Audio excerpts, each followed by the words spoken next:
తెలియజేస్తా ఉన్నా సోదరులారా.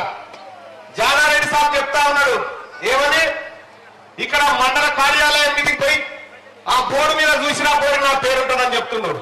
నేను చెప్తా ఉన్నా జానారెడ్డి సాబ్, వీళ్ళందరినీ చూసిన తర్వాత ఈ వేములపల్లి ప్రజలే కాదు, ఈ నల్లగొండ జిల్లా ప్రజలు ఓడల మీద కాస్తారు మీ పేరు చూస్తున్నది, వాళ్ళ గుండెల మీద రాసుకున్నారు మీ పేరు.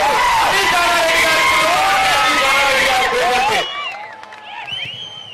సోదరులారా, ఇక ఇప్పుడు పార్లమెంట్ ఎన్నికలు జరగబోతా ఉన్నాయి.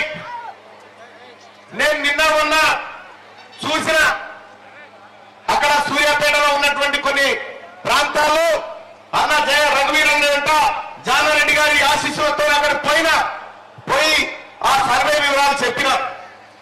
రఘువీరన్న 3.5 లక్షల మెజార్టీతో గెలవబోతుందని అక్కడ చెప్పిన. కానీ కాదు 4 లక్షలకు 25,000 తక్కువే. 4 లక్షలకు 25,000 మాత్రమే తక్కువే మెజార్టీకి. ఈ 25,000 మెజార్టీ ఇక్కడ ఒక్క మండలం నుంచే రావాల్సినటువంటి అవసరం ఉందని చెప్పి తెలియజేస్తాను సోదరులారా. అయిపోయింది. నల్లగొండ ఖాతాలో కాంగ్రెస్ పడిపోయింది.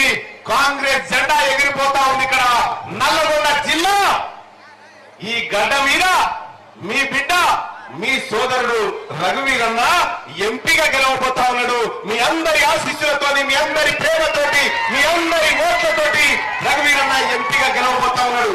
ఎలాంటి అనుమానం లేదుగా. ఇక వచ్చేటోడు వస్తుంటాడు, పోయేటోడు